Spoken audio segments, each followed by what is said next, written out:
Hey, what's going on, everybody? I keep forgetting how short that intro is, and I'm sitting there going, because it goes dark, and then I was just like, oh. It's all psychedelic, though.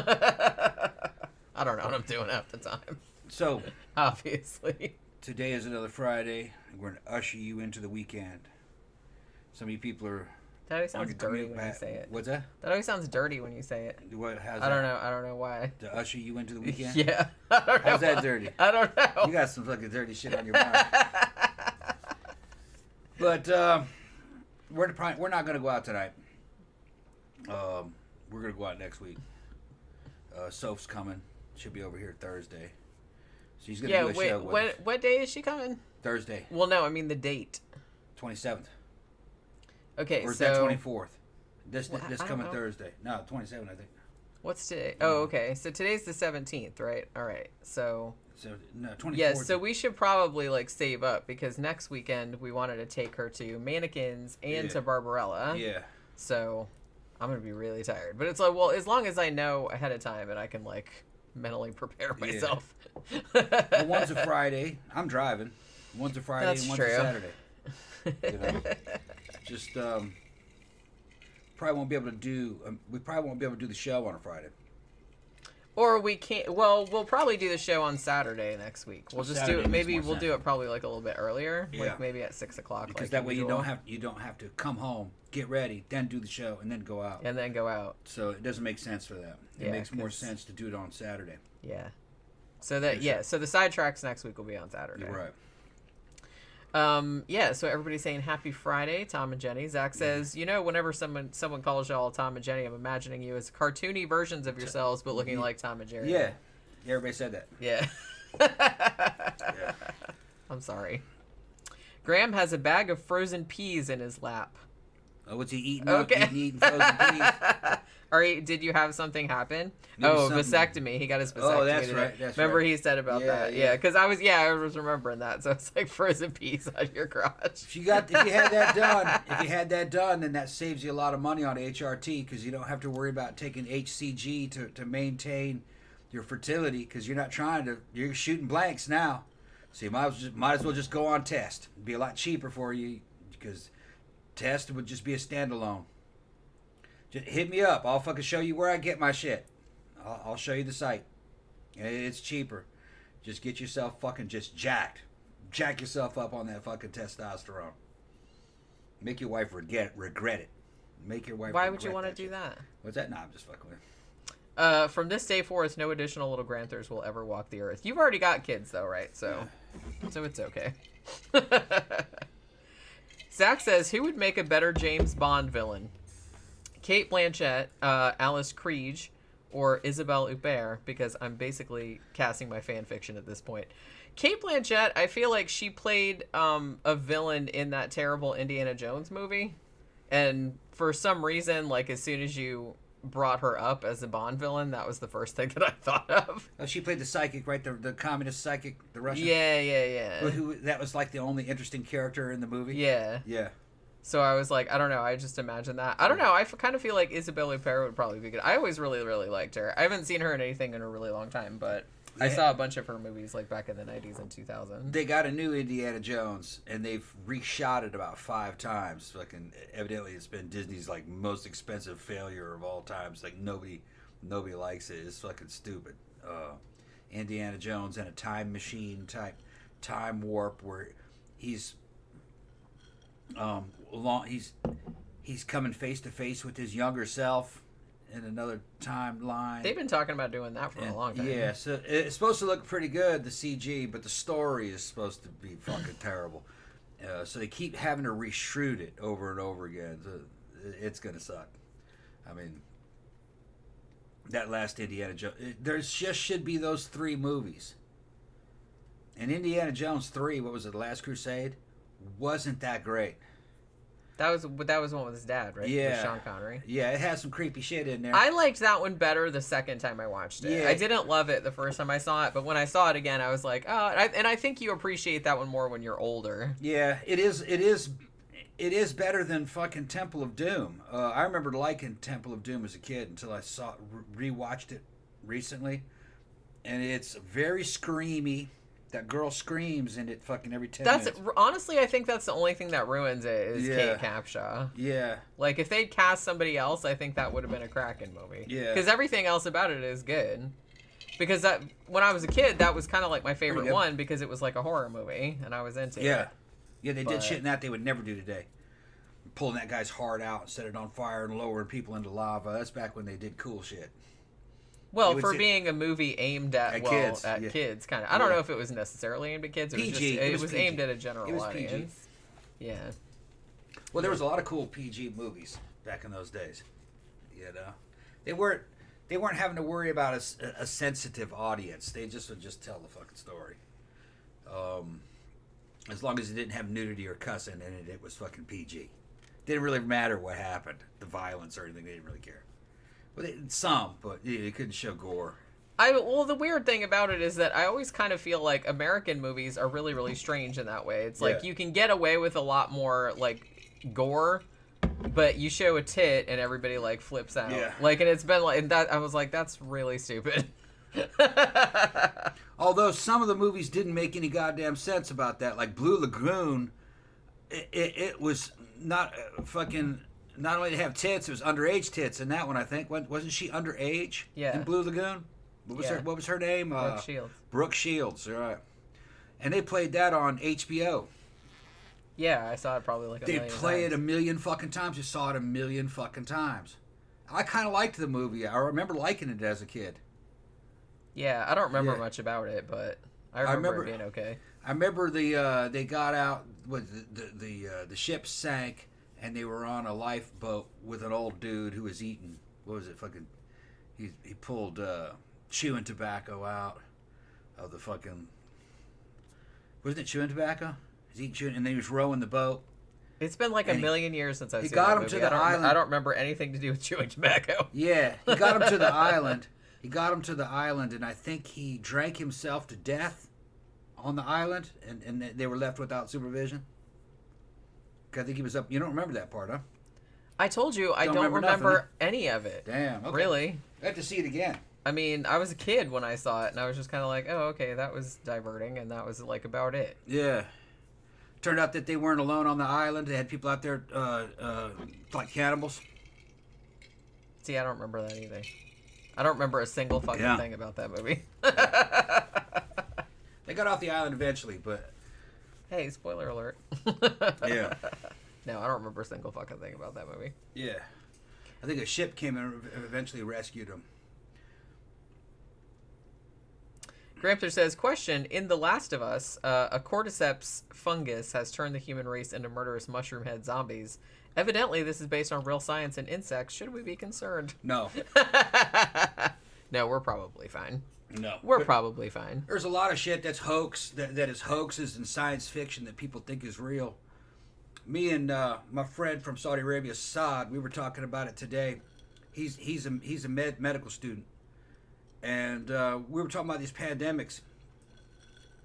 And he was pointed out a lot of stuff, just all kinds of other experts saying that pandemics, as they were a long time ago, like the Black Plague, and aren't possible anymore. Just because of living conditions, people showering, the advent of... not drinking poop water. They're not drinking poop water. What was it? The advent of fucking penicillin. It's just, you can have outbreaks, but what happens is people get sick and they go home. And when they go home, they stop spreading it in modern conditions. That's not what would happen in the olden days. They get sick, but home was just packed with a bunch of other people. You could spread it at home because the population density was real high, and people didn't have an understanding of what a disease was, so they didn't know how to avoid it, treat it, or prevent it. You can have an outbreak, but it wouldn't ever go pandemic. Not anymore. This is science fiction. It's just they're just trying to sell fear, control. They want that digital currency and that fucking that world passport. They're trying to make a world government. That's all it is. So it's Pfizer and all them guys involved. But there can't be a pandemic. It would have happened already. Zach says, also, you guys need to watch The Last of Us. It's so good. I know Tom will love it. It's basically if Cormac McCarthy wrote The Walking Dead. Yeah, see, that's what I kind of like. I'm not super into like post-apocalyptic stuff, but like Tom really likes it. I like that kind of shit. And everybody is talking about that show. So. How many seasons are there? I think it just started, right? And what? For the first season. Yeah, what? It's based on that video game, right? It's like it's a post-apocalyptic video game. Is that on? That's on Netflix, or is that where is that? You get that on what you call it? I don't think AMC? it's Netflix. It's Or, I don't remember. I don't really remember. It might be. I don't remember what streaming service it's on. Because I mean, we have so many. I mentioned AMC. I saw some things recently. They're saying they think AMC maybe has months to live. They don't think AMC's gonna make it. HBO Max. HBO Max. Yeah, I'm not buying that. I have HBO Max. You do? Yeah. But you got it for free? Or for some services? I got it through my phone plan. Oh, okay. Yeah, we've been watching stuff on there all the time. Okay. I was gonna say AMC is not gonna make it. You know that Stubbs thing? Now they want to charge you for sitting in good seats even though it's empty. Isn't that something? Yeah. The seats towards the prime seats in the middle are now going to cost more. Now I think that also applies with if you had that Stubbs thing that we kill. You know, that fucking watch the free movies. They'd charge you extra for it, and they would do that even if the theater was empty. That's ridiculous. They're getting like airlines now. They're getting like airlines. Yeah. Where they charge more. Well, they're getting desperate for money, and it causing them to lose more money. So it's just a sign that's going. It's a shame because AMC was a great theater chain. I used to really like good, going there. We just stopped going mostly because it's too far.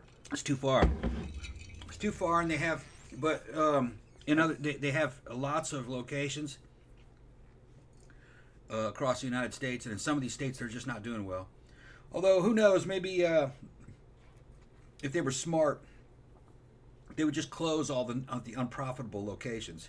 They might be able to keep it afloat. But I think, from what they were saying, AMC was built on a lot of borrowed money, and who knows, they probably have big overheads, big bill payments and shit. Yeah, it's that's the thing. I kind of feel like it's one of those. I don't think the margins are as razor thin as like a restaurant, for example. Right. But they don't have a huge profit margin because they have to pay a lot of money. The equipment isn't cheap, and they have to pay a lot of mony for the rights to like show the movies and stuff like that. That's one of their biggest expenses. What I would have done if I was AMC, you know that app that we had, that was a nice app.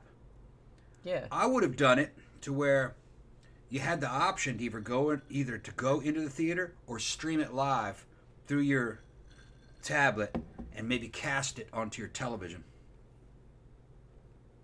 That way you didn't have to go to the theater. Well, I thought that they were kind of starting to go that way. Like some movies were doing like a hybrid kind of thing where it's like they would just show in the theater, but you could also like watch it at home for the same amount of money or whatever. Because that way you'd get more eyes on the fucking screen. Even though it wasn't the screen that they, the physical screen, it was just on their tablet or on their phone. It would be just like any other. It would basically be like Netflix. Or it'd be like Netflix. That's the way they should have gone. Where you have physical locations, but you could also just stream it. That'd have been a lot better. Because we probably would have still kept it, or at least just kept one of them. Yeah. Because then we would be able to watch the movies. Yeah. Because we didn't have to drive. Yeah. Because I would have watched them. There's a ton of movies that came out that I wanted to see, and it's like we never got down there. And I just never got down there because it was so far. Yeah. John Smith said, "I always thought cinemas made their money out of overselling popcorn and sweets." Well, they do that, but that's because, like I said, because the margins on everything else are like really thin, so they have to like overcharge for like sodas and food and stuff. But and Justice for Me said, "Always smuggle in your food." Yeah, we did it all the time. Like normally, I'll buy a drink because I can't sit for 2 hours without having something to drink, or I get cotton mouth, so I will like buy a soda, or something to drink, but. We always go to like CVS or something like that. Get some gummy bears and shit. He gets gummy bears. I usually get like peanut M&Ms. There were times I was walking in there, man. You could hear me crinkling. He's like, You can hear the fucking juju fruits fucking in the box, fucking rattling and shit.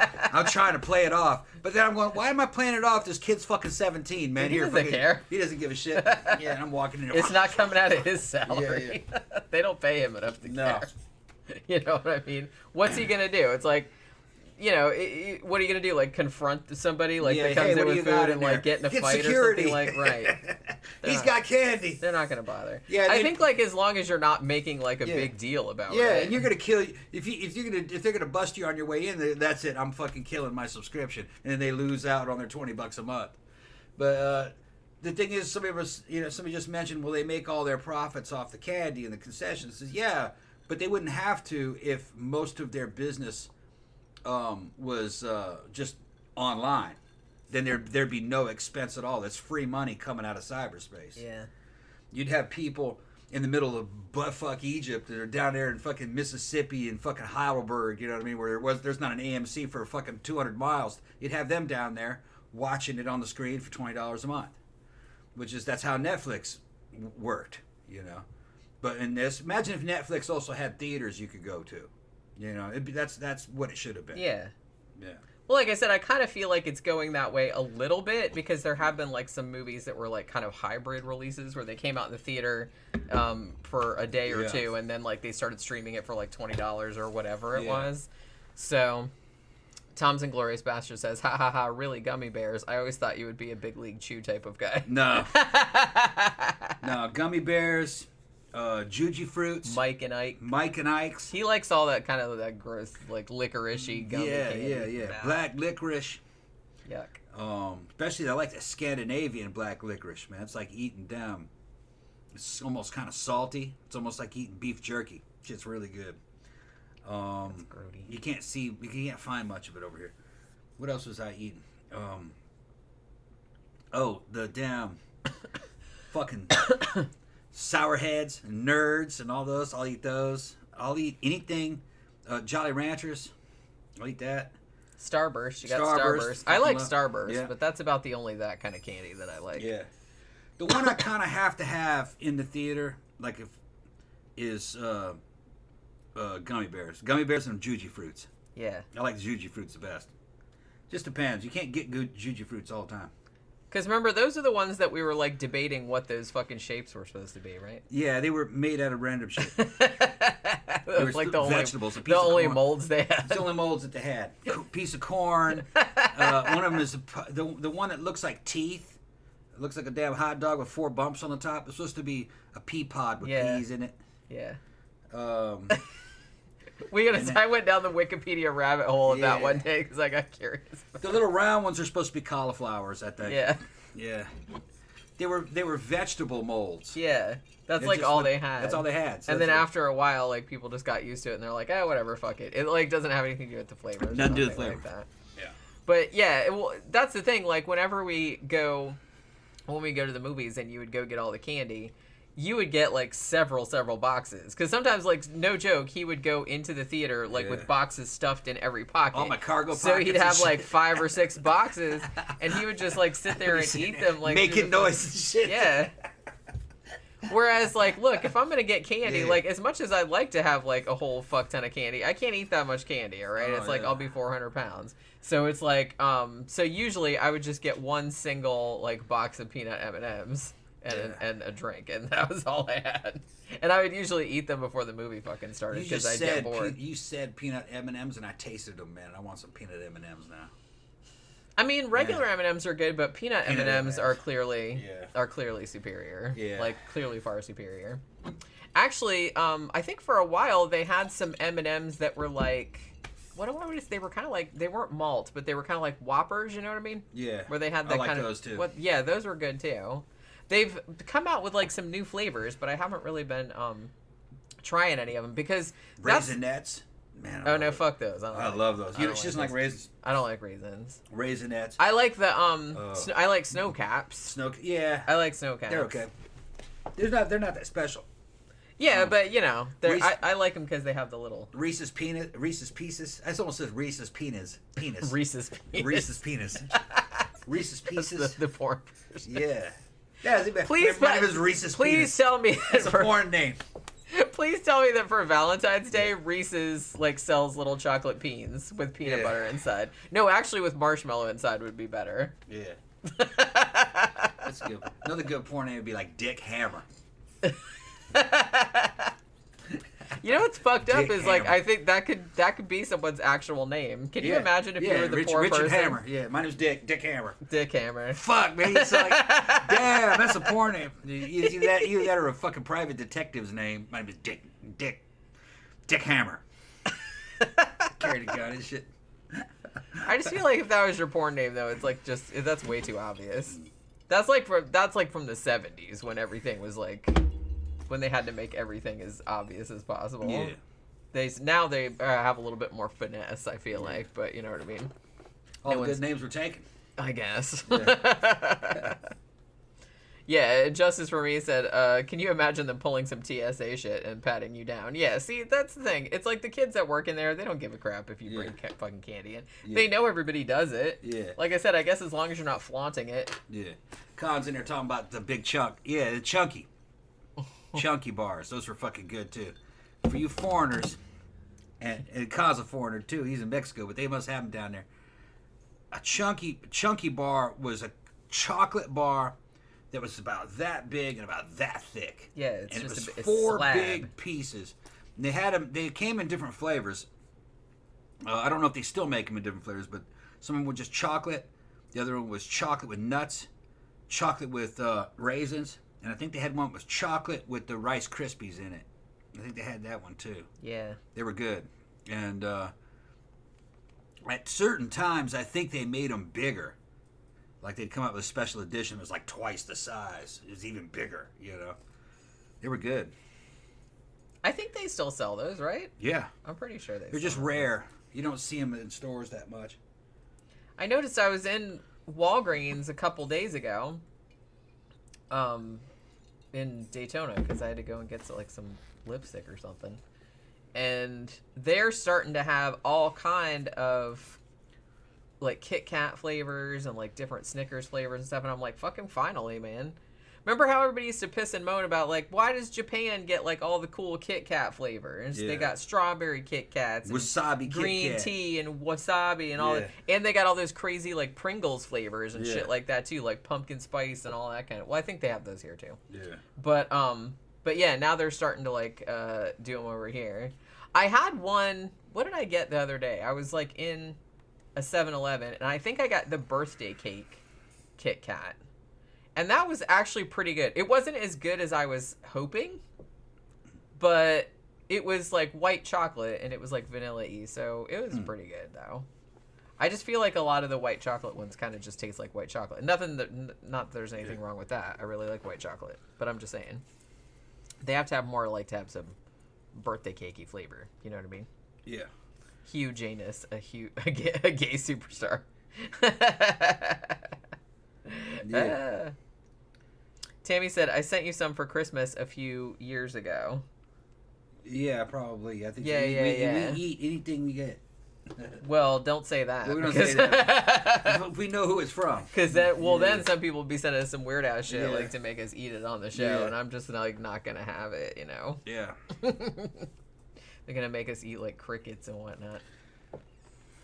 I saw like I was watching a show the other day. It was one of those baking shows that was on Netflix, and they put what did they make? Cupcakes or cookies or something like that, and they put some fucking crickets in there. Yeah, fuck all that.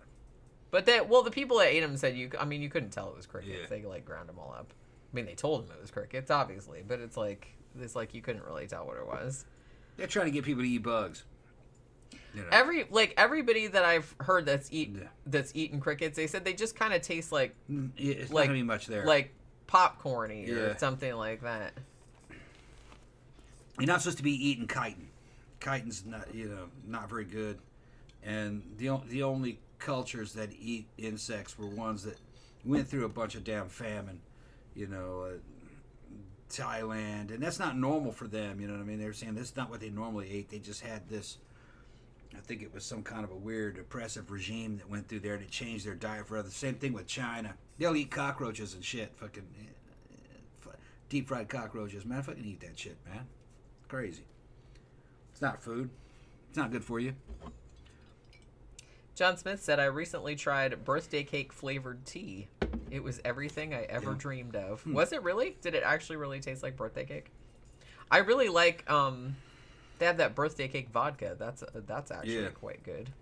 I just like, it's a very distinctive flavor, that frosting kind of flavor. You know what I mean? It's almost kind of like an artificial frosting flavor. Yeah, but I don't think it is artificial. Though. It's just vanilla and what is it? Powdered sugar? Yeah, what they call icing sugar. And it might have, and butter probably. Butter. Frosting is usually butter and sugar. I like that roll. I mean, all kind of frosting is good, but you can also, it's butter, cream cheese, and sugar, and the coloring and the flavor. Right, that's another thing you can do. You whip it together. That's another way you can do it. There's been a bunch of different ways to do it over the years. I think some of them were butter and mayonnaise with. I think that's a real old school shit. Butter with mayonnaise and fucking frosting, or powdered sugar and vanilla, and it comes out real creamy. You can put it on a cake. I don't know how long it would keep, but probably pretty good though. You can do all kind of fun things with mayonnaise. Yeah. I know some people are like, ew, but it's like, all it is, it's eggs and oil, pretty much, so. You just need something to hold the frosting into a certain shape. It has to have the right texture. But, after all that sugar and the butter, you're not going to be able to taste it. There was something else that had, remember that damn ambrosia salad? That had a bunch of mayonnaise in it. Mayonnaise and sugar. I think it was called ambrosia salad. Well, okay. Ambrosia, is that the same as Waldorf salad? Like Waldorf salad. Yeah, I think that's like similar. Everybody calls it something different, but it's similar like across the country. Yeah, I think ambrosia salad's it's like Waldorf salad, but I think it's different. It's got different stuff in it. I think it's got oranges in it. Yeah, like mandarin orange like pieces, like slices. Yeah, but it's kind of that's how I remembered it. Coconut flakes. Yeah, coconut flakes. Canned pineapple. Yeah, that's some 60s shit. Maraschino cherry. Yeah, that's some 60s shit. I mean, it's good, but it's just like it's a out weird. Of style. It's out of style. I feel like people still make it now, but like for retro potlucks and stuff like that. Yeah, only old people know about it. There's another version of it that I think is called green stuff. Yeah. That has. Isn't that? I think it's Cool Whip, but maybe it has like pistachio in it, hence the green. I can't really remember, but there's like a lot of different variations of it. Big Little says use mayonnaise instead of butter when making grilled cheese. Yeah, I've heard that. Yeah, I've heard that. I've heard that. And you can make like a pretty kick-ass pie crust just with mayonnaise and flour, I think. I can't remember. I think it's like a 2-ingredient type of thing. Tom's Glorious Bastard said roasted crickets with lime and salt don't taste bad. Yeah, I've heard that they don't really, that they taste okay. You know what I mean? It's just, I don't like all the legs. You know what I mean? Yeah, Hugo said I had crickets while visiting that place in Mexico. They're crunchy. They put salt, lime, powdered chili. They're good. Yeah, Khan says he ate those. Who's saying this? Hugo, okay. Khan said he ate some of those crickets. He lives in Mexico. They think they were deep frying them and they had them in some paper. I wouldn't eat that though. That's bait, man. So we used to catch fish. Yeah, I'm just like I said. I'm a little grossed out by like the legs more than anything. Like I can't like say too much because I eat shrimp and those are essentially bugs of the sea. But you know what I mean. Yeah, but you're not eating the shell. That's exactly. See, that's the or problem. The legs. That's the problem. There's not much meat in that. There's not much protein in that. It's a lot of it's chitin, and I don't know what the effects of eating chitin are, especially if you eat a lot of it. I'm sure it's probably not good for my digestive system. That's for sure. Yeah. Most things aren't. Well, it'd be like eating fingernails. Yeah. Or eating a bunch of hair. That wouldn't be good. You know, your stomach acid is going to go in there and try to break that down, and there's going to be a bunch of that with probably sulfur. You know, it's just probably give you a bad heartburn if you weren't ready for it. Yeah, I'd imagine. I don't know. Zach says raisin or chocolate chip with oatmeal cookies. Chocolate chips. Actually, walnuts. I like them all. Walnuts. Jenny doesn't like raisins. I don't like raisins. I like them. I'll eat raisins in anything. Any of those cookies and shit. I mean, I don't hate them, but they're always like disappointing. Like I'm always kind of like disappointed. It's like, hey, here, have this delicious cinnamon bun, and I'm like, oh, thank you very much. Oh, it has raisins in it. Oh. I mean, I'm still gonna eat it anyway, probably, but I would just rather there not be raisins in it. You know what I'm saying? They're just, I don't know. They just taste like sadness. I don't really like them. Oaxaca. Yeah. That's right. I remember like somebody told me how to pronounce it once, and for whatever reason I forgot. That's what they call that cheese, right? Yeah. Oaxaca it's cheese. A place. Yeah, it's a place. I had bought some of that over here at the damn Mexican store. Shit was expensive, man. How much was it? For that same amount of money, I could have got about a couple pounds of damn mozzarella. Like the good kind? Yeah. The cakes. Oh, yeah. Oh, mozzarella? Well, you know, I guess it's going to be handmade here. And that's going to be some choice shit, you know what I mean? These Mexicans and Central Americans that are here, they want to taste of home. They're ready to pay for it. But the thing is that it was good cheese, but it tasted like string cheese to me. That would be the closest to it. String cheese. Yeah. You know, like when you're a little kid. Yeah. Like that. What are you talking about, little kid? I like string cheese. I buy those every now and then. Yeah. Still. String cheese. That's good. It's good for a snack. Yeah. It's just, there's protein. Camp Guy said, shredded carrot salad with pineapple, raisins, and walnuts. Yeah, that's good. Really good. Yeah. I like them. Except for the raisins. And then he said, best cabbage slaw ever. My barbecue place told me how to slice. They use a commercial ice crusher. The cabbage is thin, fine, and creamy. Best slaw I ever had. A commercial ice crusher to chop up the cabbage? That's what he's saying, yeah. Oh, okay. I'm not a big coleslaw fan, you know? Oh, if it's done right, it's good. Yeah, I know it's good, but it's like I said, it's kind of like raisins. It's like I don't hate them, but it's like... It's picnic food, man. I would just like rather not eat it. I'll eat it if it's all that's available, but I'm not going to be like all that jazzed about it. That's all. I don't know why. Dream destination for a vacation, says Zach. Mine is Norway. Yeah, actually, I would like to go to Norway one day too. Gosh, I don't know. There's so many places I haven't been. I was really into like, I really wanted to go to Italy for like a long time, and like for years I was actually like planning on going, but I never did get around to going. But I still would like to go, I think. I'd like to go to Japan. Lots of places, pretty much anywhere. I'd like to go fucking anywhere, because I never get to go on vacation. So it would be nice to just go someplace. Japan's a bit expensive. Well, it's a bit expensive. I mean, we're just talking hypothetically. Yeah, I don't have the money to go anywhere right now, so it's like it's just kind of talking about whatever. Yeah, super shredded cabbage. Yeah, I don't know, like some of my best vacations, I don't know, most of my best vacations had like other things. Like I was usually, like when I went to the UK, I was usually visiting my ex-husband's family, so it wasn't like a vacation because we had to like deal with his family and stuff. But I don't know, I always had a good time in New York City. Like I went there a bunch of times for vacation, but there's a lot of other places I'd like to go. Zach says, I'd also love to see South Africa. Yeah, that might be cool too. I never really thought about going there. That's probably cool. I wouldn't mind going like all around Europe, like seeing all the capitals and stuff. Because mostly I've just been to the UK. That's it. And then when I was over there, I was thinking, oh, maybe we should go to France because it's like right there, but we just never got around to it. So I didn't even get to go to Scotland, and that's like right there, which I was like, fuck, man. I wouldn't go to South Africa though. If I was going to go to Africa, I'd go to Nigeria. They had that guy, he's got that channel called Sabbatical, and he would go all over the African continent. He'd have a good time. But nah, fuck South Africa. The best thing going right now over there would have been Nigeria. got new cities and stuff. The people were nice to him.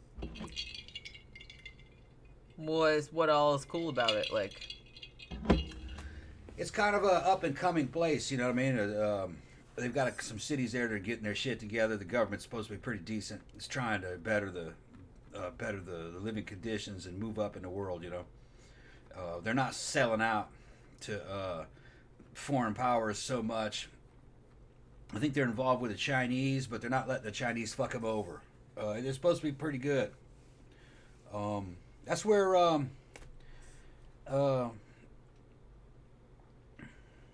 that what's her name, Empress Joy-Jane, she was Nigerian. Remember that girl who doing all the reaction videos? Yeah. She got married. Do you know that? I think you said she got married. She put her wedding on there, and I was joking with her. And says, "Oh, you started that channel and got you a rich man." She goes, "Yeah, I did." You had a nice car and shit. Big old wedding. John Smith said France is great, Paris not so much. Yeah, I would like to go to Paris, but there's like France is a very, very huge country. I'd like to go to like some other places in France too, but have to brush up on my French. I don't remember much of it. Camp Guy said wants to go to Bali, Indonesia, go surfing in the best conditions in the world, especially good waves for beginners. I got a bunch of like my uncles and cousins are like real into surfing. I never really got into it though. Probably I'm not like super coordinated and I hate the ocean because I'm scared of sharks. Because I grew up right next to the fucking ocean, I was watching, if you guys, there's a channel on YouTube, some of you guys might already know, called Nexpo. He usually talks about, like, creepy shit. Like, he talks about ARGs and stuff like that, mostly. And he put up a video the other day that I think was just called Fear of the Deep.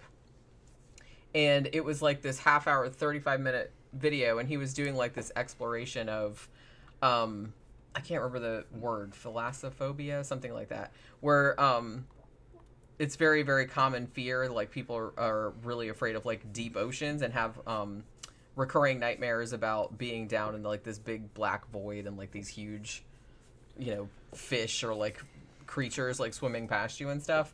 And so he was talking about that fear, and he talked about, like, some video games and ARGs and stuff like that leaned into that fear. And it was, like, actually, like, a really good video because I have had, like, recurring dreams like that pretty much my whole entire life. Like, of just being down in the black ocean and then, like, some massive behemoth, like, coming out of the blackness, you know what I mean? And it's interesting because a book that I was just reading, I just finished reading it. Hopefully I'll get a review of it put up this weekend. But it's called The House That Fell from the Sky. And it kind of had some stuff along those lines, you know what I mean? It had, like, kind of a Lovecraftian kind of, like, thing to it toward the end, and there were some scenes where like someone would be in like a room and like the ceiling would be glass and they would see like these massive like kind of like sea creatures or like big Lovecraftian like elder god type things like kind of swimming or flying around, like, and it kind of like freaked me out like hearing about it, you know what I mean? Tom's Inglorious Bastards. Fun fact, if you want a Nigerian woman, you need to pay the father a significant number of cows. Ha ha ha, no joke. Don't ask how I know this, he said. Yeah, but how many cows did you have to pay? How many cows do you have to pay? I mean, I'd love to know what my value in cows was. I'm sure there's probably some app online that gives you your value in cows. Mm-hmm. I feel like weren't we talking about this some other time? I don't know. Because I feel like I kind of looked it up at some point, so we must have been like talking about it. I was like, is there an app that tells you how much you're worth in terms of cows, like in certain countries? Maybe I read it somewhere and I looked it up because I thought that would be funny. John Smith said there's the condition of Paris syndrome. The disappointment of people that travel to Paris and feel the city was not what they'd expected from the movies. I wonder if a lot of people have that coming to the U.S. because I kind of feel like I'm always really interested too in like British people that live in the U.S. or that visited the U.S. and what they found interesting about it or what surprised them. And I feel like even though nowadays you'd think that, because of the internet, like everybody kind of knows everything about everything, but you'd think that people would have different expectations, but people still have expectations like based on American movies. You know what I'm saying? Because I kind of feel like one of the things that they always mention, like particularly British people like coming to the US, is that they're like, well, in American movies, it seems like everybody like has a lot of money and has like these big massive houses and stuff like that. And they said, well, a lot of people here do have like massive houses, like way bigger than they would have in Europe. But it's like there's a lot of poverty too, which they don't really show in American movies a lot, or at least the ones that they've seen. So that's always something that always really surprises them, is they're like, we kind of get the impression that everybody lives in these big like McMansions, because it's like that's usually what you see like in movies and on TV shows. A lot of people do live in it though. They do, but it's not everybody. Yeah. Like No. they think it's like everybody, but I'm like, no, there's a lot of people living in like dumps here too. Yeah. And there's a lot of homeless people and shit like that also. Well, there's not a lot of homeless people. There are homeless people. Most people do live in houses. Most people live in these 1950s looking houses that were small. They were small southern houses that back in the 50s, they were nice houses, nice middle class type houses. But building standards and styles have changed a lot since then. So that's now all kind of like the I won't call it the poor neighborhood, but they're like the lower middle class neighborhoods. Yeah. The working class neighborhood. A lot of people still live in Yeah. I lived in a neighborhood like that when I grew up, and I lived in one, when I lived in Daytona. My house was built in 1958, and it was just like a little bitty. Yeah, they tend to be made out of cinder blocks. They last forever. They tend not to have too many windows, so they kind of feel dark and damp. They don't have central air. Some of them have been retrofitted with central heating and air, but a lot of it's window units. The floors are kind of like slabs of concrete, and they've cracked by now with tiles. Maybe throw carpets on it and everything. The houses are old now. Wood paneling on certain interior walls. Pretty tacky. You can get one of those for nothing. But here's the thing. A little bit more, you can get a brand new one. That's a lot nicer. Like, when we infiltrated the rich people neighborhoods of that last place we lived, a lot of people couldn't believe that we lived there. And then when we they're like, how could you afford this? Well, how much are you paying? And we were only paying a little bit more than them. Yeah, I mean, the thing about it, more. particularly in Orlando and stuff like that, you can't get anything for less than $1,500-$1,600. Yeah, unless a month. it's Right, like yeah. an apartment. I'm Right, talking. yeah. Right. I mean, unless it's a complete shithole. You're right. I mean, I had an apartment back in 2009, 2010, and I paid like $700 a month for a one bedroom, and it was not awful, but it was in like kind of a shit neighborhood, and it was kind of roach infested. Yeah. So for $1,700, you get an okay apartment, maybe a good apartment. But for $2,000 or $2,100, you get a nice house. 10 years old, looks like something out of a movie. Palm trees and shit, big glass windows and glass sliding doors. And a little bit more, you can get a 2-story house like this. Actually, this is about the same. This ends up being what, $2,500, about that. The mortgage something about like $2,500. that.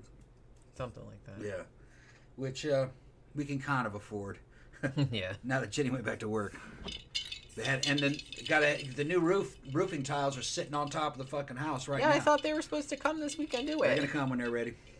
When they're ready. When they're ready. They just came. When they come, they came on Tuesday, right? Mm-hmm. They came on Tuesday while I was at work and put all the stuff on the roof. Yeah. And then, like, I keep coming home every day and being They're like, still well, there. it's still there. It's Friday today. Yeah. And I'm like, well, they still haven't done it yet. I paid the down payment. The financing is all gone through and everything. And they just, okay, we're gonna do it. And we're gonna put it up there. We'll be down there. They said it would be sometime this week, but it's only a 2-day job. I don't really care, just as long as they get it done. Yeah, I mean, I don't care. I'm not here, so I don't give a shit. Makes a shit ton of noise. Hopefully, I'll sleep through it. I mean, Well, the only thing I was worried about was like, Yeah. oh, what if, if I have to record a video or something like that. Won't But be it's like, during the night. it's not going to be during the night and it's not going to be on the weekends. So You'll Like be I at s- work. You'll never see it happen. yeah, I kept expecting him to come and do it, but Yeah. they just didn't. Because like I said, I'm gonna do a video this weekend, but because I finished reading that book and I was gonna do a review of it, and I need to catch up on my scare salon videos and all that other kind of stuff. So I'm trying to do like at least like one a week for across all my channels, just because I don't have a lot of time. You know what I mean? Yeah. And as soon as it seemed like as soon as I went back to work and like don't have any time to do anything now, it's like now I got like a whole bunch of other freelance work too. So it's like last weekend I did a bunch of freelance work, and then this weekend I got a bunch of freelance work I gotta do. Not as much as last week, but I got a whole bunch I gotta do tomorrow. Like some posters and shit like that I gotta make. But, it's all money. It's just, I get sleepy. I'm tired. And I feel like I don't have any time to do anything else, you know what I mean? Well, you don't. Yeah, I know. Not for now. I know. It'll work out though. It'll even out. Give it a couple months. Yeah, I know. You're just pissed because you haven't really gotten a decent paycheck in yet, but it's all coming. Yeah, I mean, at Once the least, money starts showing up, you'll feel a lot better. Well, it's still kind of like it's still a long drive, and I'm still worried about my car and Yeah. all that kind of stuff. If anything goes wrong with the car, we'll just get you another one. Well, I know that, but it's like I don't have any money right now to get in it because I'm behind on so many bills and stuff. You gotta pick. You gotta do something. You gotta catch up. Well, gee, I know. You gotta catch Thanks. Up. You gotta catch up. It'll happen.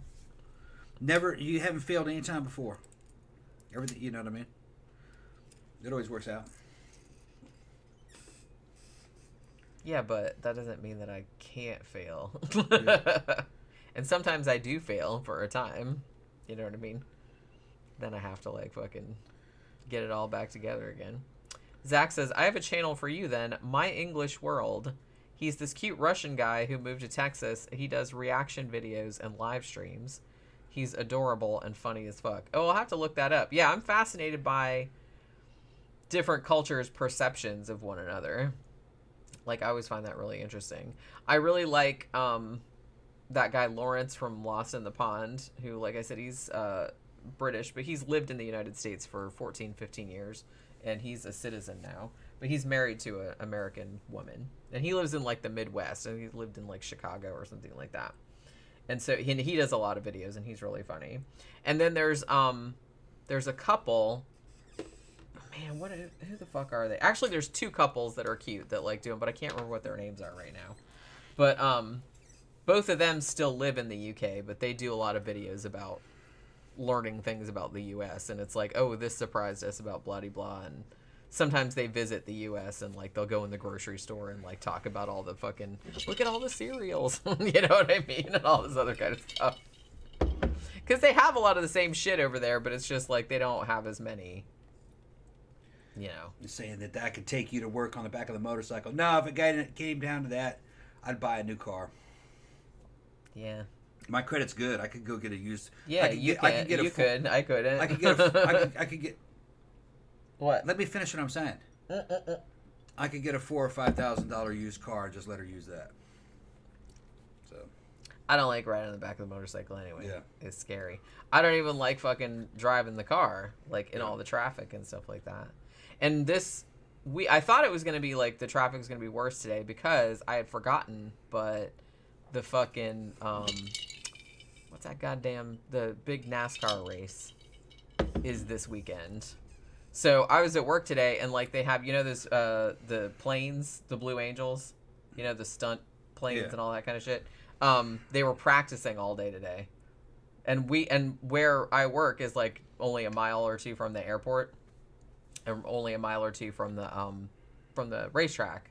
So it's like we heard the fucking Blue Angels like we just heard fucking sonic booms all day long. Yeah, the Daytona 500, that's what it's. You'd think I'd know that because I grew up there, but yeah. I forgot because I was like, when I was coming home last night, like the traffic was so bad and it was just like so slow and it's like I felt like I was never going to get out of fucking Daytona and I'm just like sitting there at lights and it's just backed up. And I'm like, what the fuck? And I was like, the flea market was open and it was Thursday. I'm like, what the fuck is going on? And then I was like, oh, it's February, which means that it's probably around time for the Daytona 500, because I remember how fucking shitty that was. Like, them being all... And I kind of feel like probably next month is bike week. So I'm kind of hoping next week at work won't be too bad, because maybe everybody will be gone by the time... Oh, well, maybe they won't, though. When does it start? I don't even know. But I hate that I have to, like, check, but I guess I have to check. Because otherwise I might not be able to get into... Because, like I said, where I work is, like, right by the fucking speedway. Tom's Inglorious Bastard said, Tom can attach a co-pilot seat like an Indiana Jones. What's he talking about? Like a sidecar. Oh, a sidecar. John Smith said, fun fact, the Blue Angels is the name of a Scottish outlaw biker gang. The Hells Angels never got a foothold here. I did not know that. Well, I thought it was like an old movie called Blue Angel or something like that, right? But yeah, the Blue Angels are like a real famous... They do like stunt, like plane stunt shit. Yeah. You know what I mean? What do they call that? I'm too tired to think of anything. Acrobatics. Aerobatics. Yeah. So they were practicing today. Yeah, but the name of the outlaw motorcycle gang is Blue Angels. That sounds like damn cheerleading squad, man. Or like I said, some kind of stunt squad. That doesn't sound like a fucking outlaw biker gang to me. Shit. Need to man up. Although they probably get mad for me making fun of that name. Yeah, they're gonna pound you into fucking pulp. I ain't worried about that. Got warlocks here and fucking banditos. I always thought it'd be funnier. Hells Angels. I always thought it'd be funnier to give your like outlaw biker gang, like you'd be like the worst of the worst, but give them like a really innocuous sounding or a really like really girly sounding name, or really something like that, so nobody would expect it. It's like, ooh, here come the powder puffs or whatever, and then they'd come and like dick suckers, and then they'd come and like beat your ass. And they're all like 7 feet tall, these big hulking like brutes and stuff. That'd be fucking hilarious, because they wouldn't have anything to worry about. They wouldn't have, because I kind of feel like if you're in a gang and you have to give yourself like a really tough sounding name, to me that comes across as a little tryhard. They're not gangs, really. They're clubs. They can't call themselves a gang. They're not really, I guess. They have to have at least the trappings of a motorcycle club. Or if not, then they're fucking... Although, whatever. The thing is that I see them around. They don't have a lot of young members, though. It looks like they're aging out, A young one would be in his 40s, which that's not a good sign. You want members that are in their 30s in there too, 20s and 30s. It's just motorcycle clubs were a thing of the 60s. 50s and 60s, I don't really think that's a big. That's a huge thing. That's not really translating into the younger generations that much. And when you see them, they're not really impressive specimens of physicality. They're not in real good shape. They tend to be veterans, but they're having weight problems. You can tell that they're not real physically active, or not as active as, you can tell they're not beating people up on a regular basis. I'm not saying that they're safe. They're dangerous. But, and it depends on which ones you're talking about too. I've seen photographs of Mongols that look pretty fucking tough. You can tell they're on juice, some of them at least.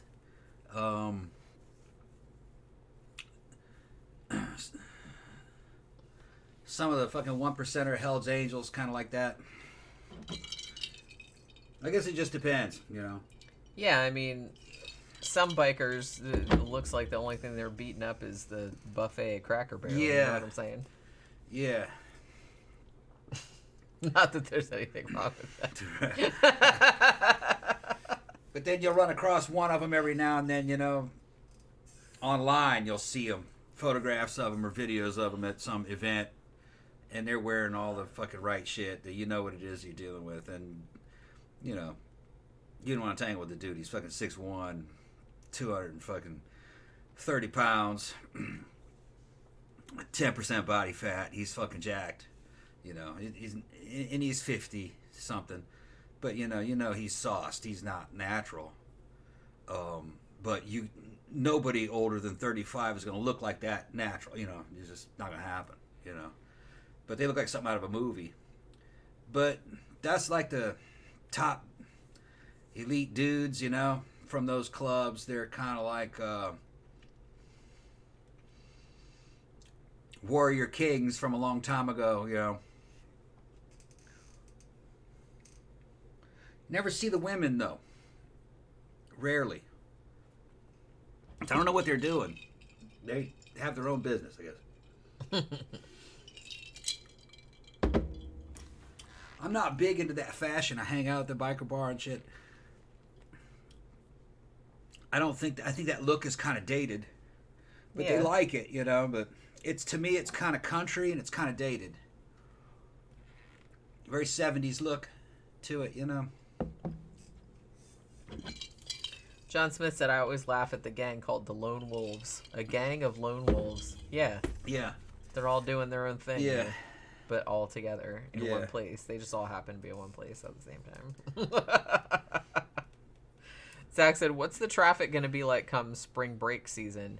Probably shitty, but that is usually confined to the beach side. And like I said, I don't know if you know, but Daytona is kind of it's not two cities, but it's mainland and beachside, and it's like a big, because there's beachside, there's a big huge river in between, you know what I mean, the Halifax River, and there's like a little bit like where Daytona and stuff like that is, there's like a peninsula and it goes like way down, and then there's like the river that comes up. So there's the beach side is kind of like a strip of land that's only like a mile or two across, and then the ocean, but then there's like a big river, and then you got like the mainland part. So usually the spring break people usually stay over on the beach side. Question was what biker group was that Hunter S. Thompson wrote about? That was the Hells Angels. Yeah, John Smith said Hells Angels. Yeah, Hells Angels. Right underneath. And then he said, oh, I'm dumb. I mean, they're kind of like the big one that everybody knows. They've been around for a long time. Yeah. I don't even remember when. Maybe that'd be an interesting show to do, actually. History of the Hells Angels.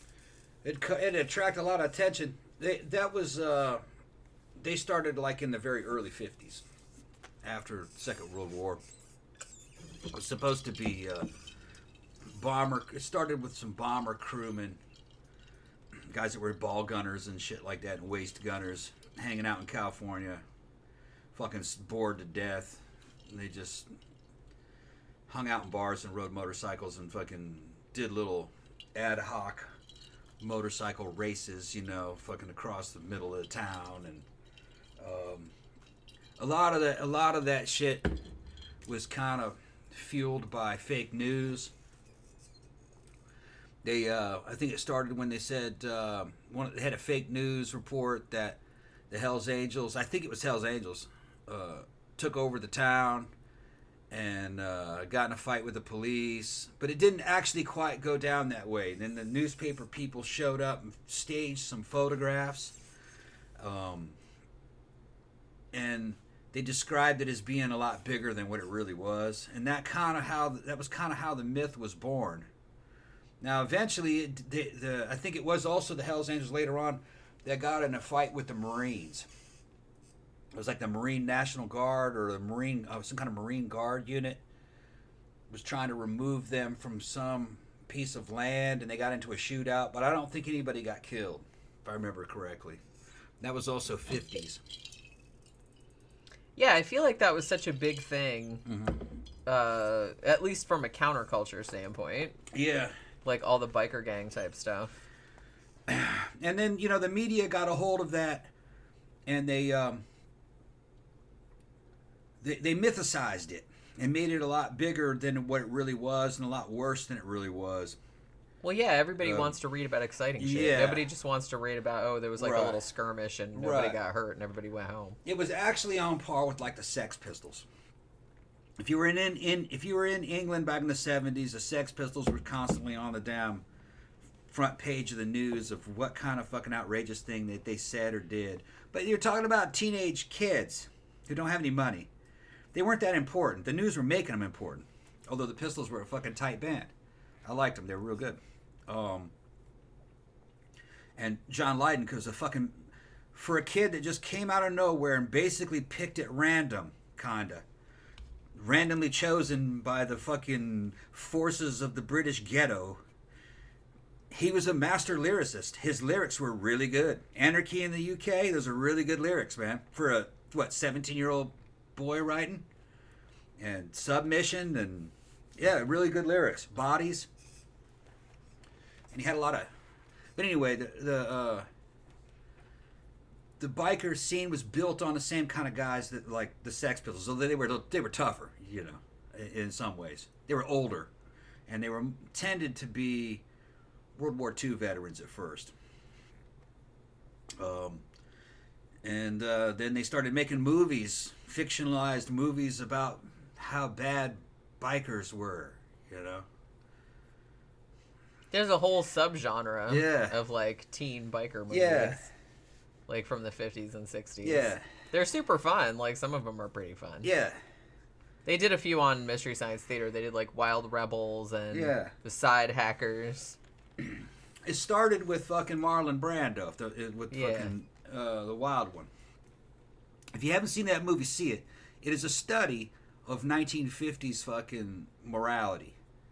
Because they're making this dude out to be a fucking real threat to society, and he's just a nice guy, if you ask me. He's just like a cool guy. Yeah, that's what I mean. It's just like, it's really funny. Well, that's what I mean. It's like, you know, people talk about now, people are so sensitive nowadays. It's like, shit, man, back then, you fucking sneezed sideways, and there was like, it was a big fucking deal, you know what I mean? Yeah. Like, these people were doing literally nothing. They were doing nothing. They just had motorcycles and their regular motorcycle leather gear.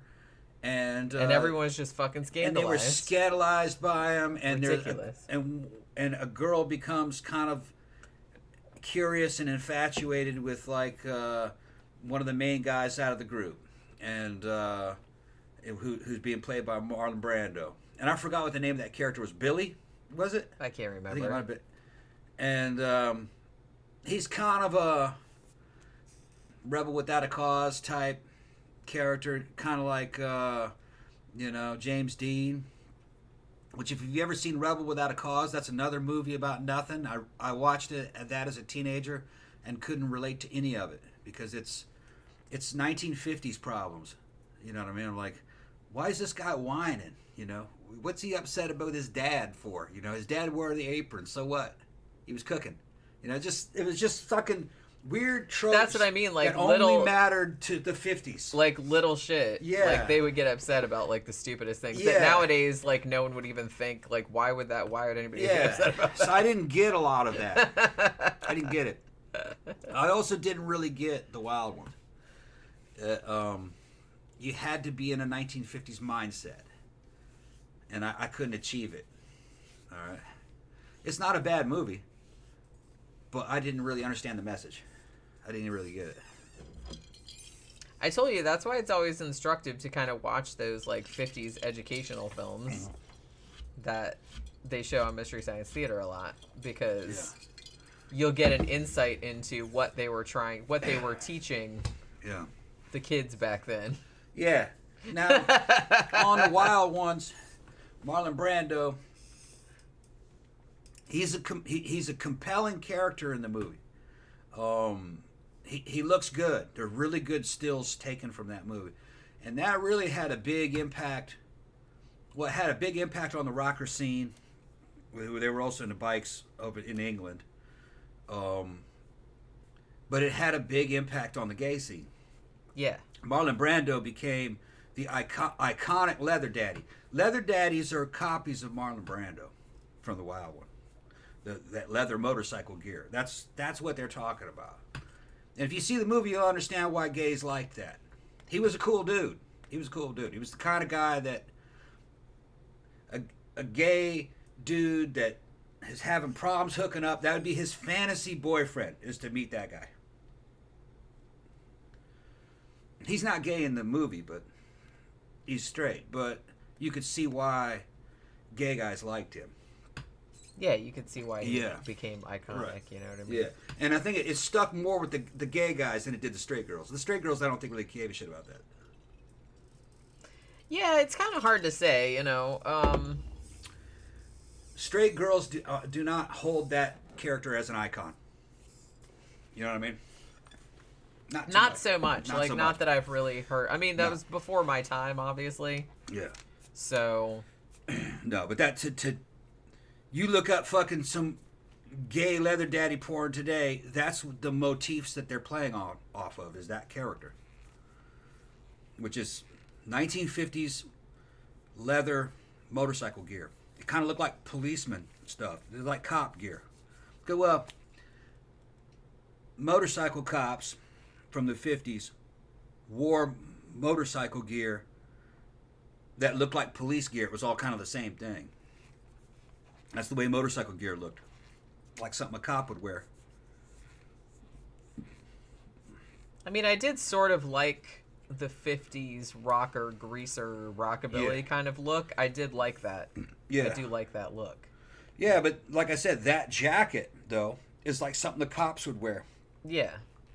And the pants and stuff. So greasers were also kind of like a play on a motorcycle cop. Yeah. You know, that's a motorcycle jacket. Zach said I read an article once about the eating disorder Brando apparently had, and it was actually pretty harrowing. I felt really bad for him. What did he have? I remember reading that he had one, but I can't remember what it was. John Smith said I preferred Public Image Limited. Yeah, yeah. And of course The Damned. Yeah. Oh fuck yeah. Pill was great, man. I love The Damned. And PIL are great too. Pill was I'm great. slightly more into the Sex Pistols, but PIL are really good too. The energy of the Pistols was spot on for the time, and there was something about the way it looked and the sound, and they were good. They weren't always good live, but you can find live performances still on YouTube, and they're doing pretty good. It was years later that Pill came out, and other things had solidified, and really John Lydon kind of came into his own during that, and he had a good backup band, man. He had fucking what was it? Billy Sheenan on fucking bass, I think, and Steve Vai on guitar, one of the fucking best guitar players of all times. That was on that damn album. It was just called Album. It was generic, remember? Yeah. It had Rise on it. May the road rise with you. Yeah. Yeah. Yeah. It's a great album. I had a lot of their shit. I had that one. I had Happy. Yeah, I had that one. Yeah, I had. There was one called Nine or Ninth or yeah, something. Nine. And then the other one's called, one. what was the other one called? Seattle? No, Seattle was on Happy, I think, wasn't it? Yeah, that was a single. And then the other one's called, what was it, Stairs and Flowers or something? Romance of Flowers. That was the very first one. Flowers of Romance. Flowers of Romance, that's right. I think it was like a little EP. I don't think it was a full album. Yeah. And that had almost like proto-industrial on it. Yeah, a lot of their early shit was really experimental. Yeah. It was good, real good. Lydon, he's an American now. He's better as an American as he was British in a way. But, man, Lydon was an interesting figure because of his early childhood. And with the meningitis and all that, and the swelling of his brain and his eye going sideways, and not getting proper medical care. And I think his brother died, didn't he? From that? If I remember correctly. Because the rats were in the fucking apartment where he was growing up as a kid. And he had basically, because his brain swelled up, he had a near-death experience. He was never the same after that. Of course not. You had a fucking head injury, you know.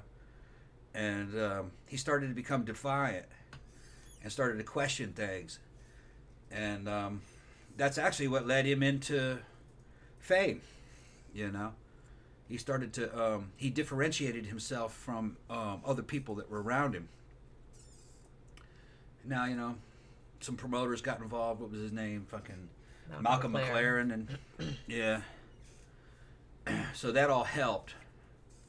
And having access to good wardrobe helped through Malcolm. But some people fucking they're gonna want to ding John Lydon for his ego. He talks a lot of shit. All right. But in a lot of ways, he deserves to talk a lot of shit. He was as important as he says he was for the evolution of rock music, which was strange for a guy who was only like 17 when it happened. But with Pill, like you said, though, Pill was better. Pill was better than Sex Pistols. I don't think it was as instrumental in change. Sex Pistols were. But in terms of quality, yeah, PIL. Real good. And he could sing for what, in his own style. Yeah. He could sing. You knew exactly who you were listening to.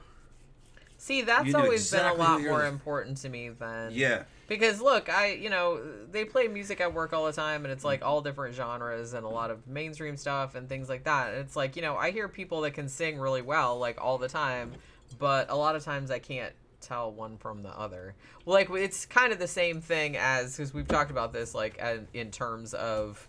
movie stars or actors and something like that, where you talk about somebody that's like really hot or good looking or something, but it's like, they're attractive, but they all kind of look similar. And so I kind of feel like that's the same thing like with a lot of singers. And I think that's why I was really into punk and post-punk and stuff like that, because it's like some of those people couldn't sing technically, but you always knew who that was. They had their own... They were vocalists. ...thing going on. They may not be singers, but they were vocalists. And I like that better. Yeah. It's like, I like like when a song comes on that I've never heard before, and like immediately like I know who that is. Yeah. You know what I mean?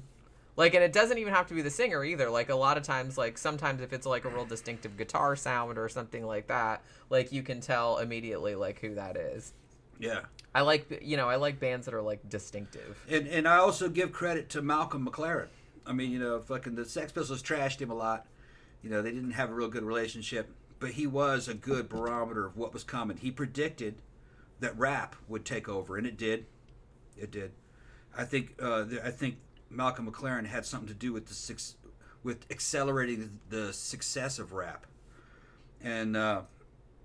this was happening in a time when rap and kind of like industrial almost sounded alike. Like the Buffalo Girls song was kind of like industrial, but it had there was a lot of crossover. There was like a crossover to it. And then if you go back to fucking Musical Youth, which was fucking reggae basically, but it had a kind of a punk rock rap kind of a vibe to Musical Youth. And that was all part of that same sphere that was coming out of the British New Wave. Yeah, because everybody was just trying. They were just trying stuff, right? Like they were just mixing all the different genres. Yeah, and then the ska bands that were coming, they were really good. They were half British, half Jamaican bands. And Specials, man, fucking really good. I was just listening to them in my car the other day. Yeah. Madness, they were all British guys though in that one. Yeah. And then they would take that concept and go fucking more new wave, and then you end up with the Thompson Twins, which it had some reggae influence. I think it had one black member in it. Yeah. But it was still very British pop for the time. And then, me and Jenny, we lived through it, man. Some of you guys did too. We remembered how powerful the fucking British new wave was. Yeah, that shit was like... Man, because I was coming like right into like I was 11 or 12 or something like that when British new wave music really hit. Oh man, in the U.S. and it was just like a mass because I was like, oh, it changed American culture.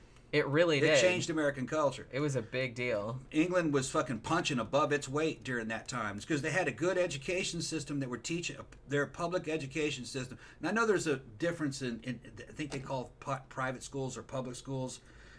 The public-private thing is reversed or something. I think it is, yeah. Or it used to be. I don't know if it still is, but it used to be. Yeah. Public schools, that means a free school here in the United States. Yeah. When we say public, that's a taxpayer-funded. Yeah, right. Yeah, you go there for free. Public schools in England had good music departments. They spent money on that shit.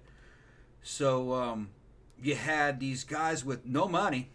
They looked great though, and they could fucking sing and play instruments, and they fucking took over the world, or at least the English-speaking world. A lot of German-speaking. I mean, their fucking influence is still felt now. Yep.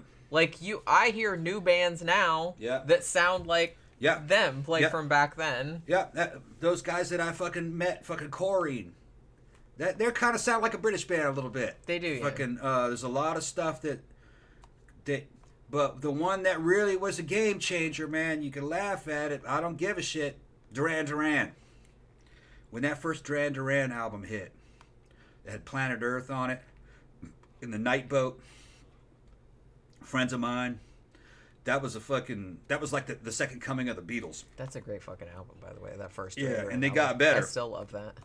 They got better as they went up until the album Big Thing. That one wasn't that good. Yeah, it's funny. We were just talking about this the other day because half the songs were good. We were at Mannequins. Yeah. Last Saturday, and he actually played Paul Vanner, DJ. Yeah. He actually played All She Wants Is, like that Duran Duran song. Yeah. And I was like, holy shit, I haven't heard this in a long time. I was like, this is off Big Thing, right? And I was like, Big Thing was the last Duran Duran album that I bought, like back in the day, because I bought it and I was like, eh. I bought more. I bought the one that had the one that came after it. Shit, it had a lot of good songs on it. It was mellow though. There was a huge hit on it. Was it the one with Come Undone? Come Undone, yeah. Okay, I do like Come Undone. That one came out. What the fuck was the name of that album? Shit. I forgot the name of it. I'm sure that Big Thing was the last thing. I bought the cassette. I bought that album, and then I bought Medazid Land. That had Electric Barbarella on it. Yeah. See, I don't love that song. I like that song. It's all right. That album though was kind of like it was a mix. It had the Carrillo or Curcilio brothers, the guys from Missing Persons. Warren Cucurullo. Cucurullo, that's right, Cucurullo, the Italian guy. Yeah, he used to be in Missing Persons. And I liked the Missing Persons. Man. I like Missing Persons too. With Dale Bozio. She was really good. It was funny though. I've seen interviews with her. She hated that music. She hated every one of those songs. Isn't that funny? Which is weird because like Missing Persons had some great fucking songs. Yeah, she hated it. I was at work the other day and like you had an 80s playlist going and Destination Unknown was on. I'm like, man, this is a good fucking I forgot how good this song was. Yeah, I was fucking had a huge crush on Dale. I was in military academy at the time, and she's this. If you guys know who this is, the whole band was Italian Americans. All right, and they were doing new wave music. I think they were from New York, but they were fucking weren't they from New York? They might have been. I don't really remember. But they were getting really big in California. I think that's where they were living, and that's where they were launching their career from. And Dale was this super hot little hustler honey. She was or penthouse pet. She wasn't a hustler honey. She was a penthouse pet. And she was cute. She's, tiny, skinny, boobs, implants and shit. And she could sing, though. She had a really unique voice. It was real high pitch. Yeah, you always know that's Dale Bozio. You know exactly who that is. You can't mistake her voice for anybody else's. Big blonde frizzy hair. And she was really good with style and coming up with these outfits. And Lady Gaga is copying Dale Bozio from Missing Persons. A lot. Yeah. I mean, I kind of feel like Lady Gaga, like, she gets a lot of shit for, like, copying Madonna. But I was like, I kind of feel like she's more copying Dale Bozio. You know what I mean? Which, if you're going to rip somebody off, like, rip off the best, I guess. I think it's not really ripping her off. She's just like, homaging. She's homaging. I don't like to be uncharitable like that because everybody takes influences from other people. And look, man, and Dale was like 10 times cuter than fucking Lady Gaga. Super cute Italian girl. With the Italian nose and everything. She's sporting it. It looks fucking great. Yeah. The little Roman nose that she had, fucking, she was cute. And I think she was married to Warren. Wasn't his name? Who, Warren Cucurullo? I think Cucurullo. I think it was Warren she was married to. Yeah, I can't remember. Because there were two of those guys. They were brothers. And I think she was married to the. Well, Warren is the one that was in Duran Duran. Yeah, but they. I think she was married to him, but then they got divorced. But they ended up in Duran Duran.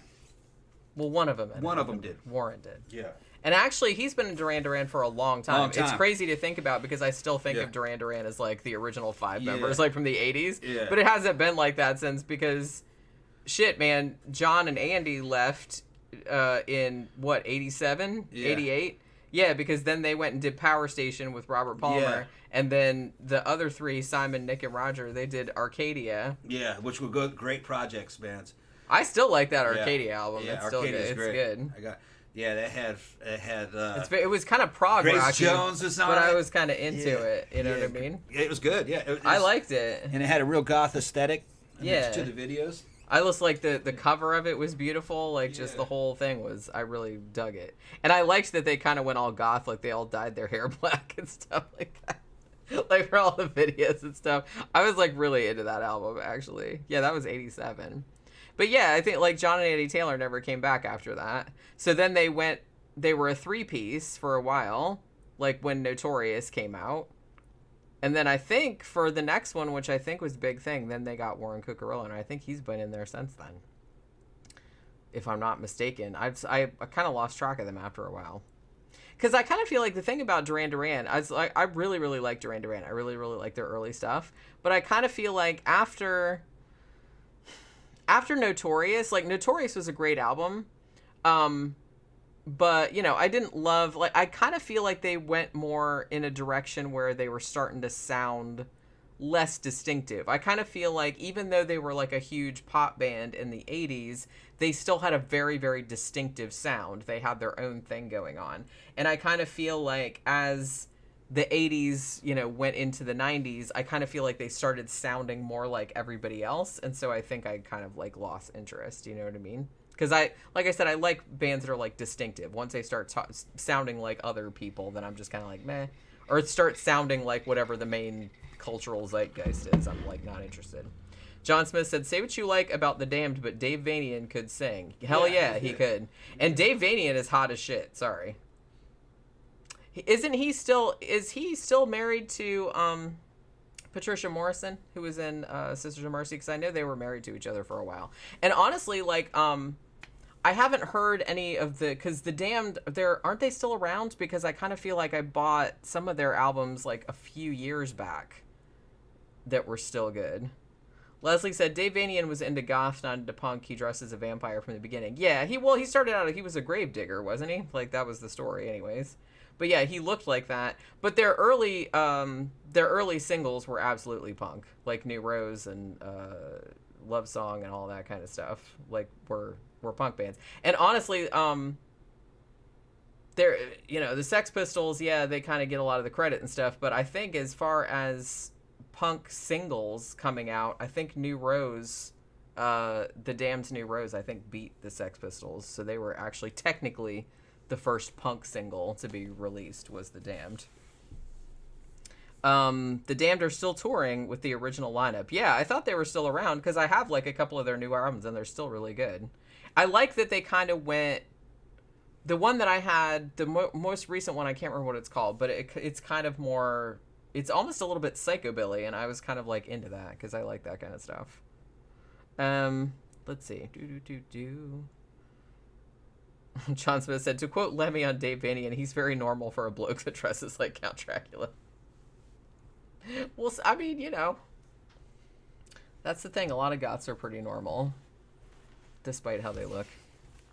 Leslie said, for me, the best Sinister rock album is Only Theater of Pain, 1982, Christian Death. Good, yeah. Yeah, good. that's a great fucking album, yeah, too. Had fucking Spiritual Cramp was on it. Fucking, yeah, Christian Death. Yeah, they were good. Good friend of mine was friends with Roz Williams. Yeah, that's Javier. right. Yeah. I got pictures of Javier. I think I got pictures of Javier hanging out with him. Yeah. Killed himself on April Fool's Day. Yeah, that's how I mean. Waste to do is a waste because he was getting better. His recordings were sounding really good. But see, that's the thing. Iron Mask came out, it was really good. Fucking, he was getting better. But people, like creative people, never see it that way. You never see it that way. He was becoming the gothic David Bowie. He sounded a lot like Bowie to me. I actually really like. Did you ever hear Roz Williams' cover of "Time"? The David Bowie song. Yeah, I really like that song. That was on my. It's on my phone somewhere. My favorite Christian Death cover was fucking 1983, A Mermaid I Should Turn to Be, which is a Jimi Hendrix cover. That's right. And fucking Jetan Dimon did the vocals. Really good. Man, she can fucking sing. Yeah, she's really good. Holy shit. Incendiary Lover and all that. Fucking, yeah. She's got a great fucking voice. Yeah. I remember she was fucking wowing me. Because you remember how it was hard to find photos of fucking goth people fucking in the 90s. You only saw them in fanzines. Yeah, we were still very elusive. Yeah, elusive. Like Sasquatches. Right. So I'd go through a fanzine and see pictures of Jetan Dimon with all that white hair, you know what I mean? Yeah. And she was 40 then, and I was just going like, oh man, that chick is hot. Yeah, and I think she was much older than everybody else, I think, in that band, wasn't she? She like might have been, pushing yeah. 50 or something? She might have been, yeah. I think she was a bit older. But yeah, I like a lot of her solo shit too. Yeah. She like a lot of her solo shit is like not. It's kind of like I don't even know what genre because it's kind of loungy. You know what I mean? It's kind of or like blues. jazz, like jazzy Jazz blues. Yeah. Fetish lyrics. Call it jazz, maybe. Jazz blues.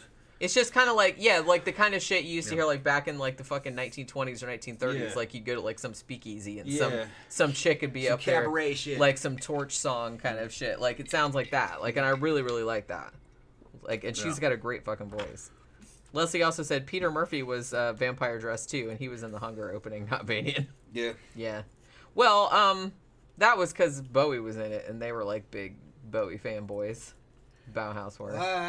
My interpretation was that David Bowie that was his favorite band, that he was helping them. I'm not sure. I've kind of heard it both ways. Both ways? Right. I've heard it both ways. But I still remember I laughed because I have a book about Bauhaus. I have a couple of books about them. And they were talking about being in the Hunger, and the whole band was like really excited because they're like, ooh, we get to meet David Bowie and we're going to be in a movie and all this other kind of stuff.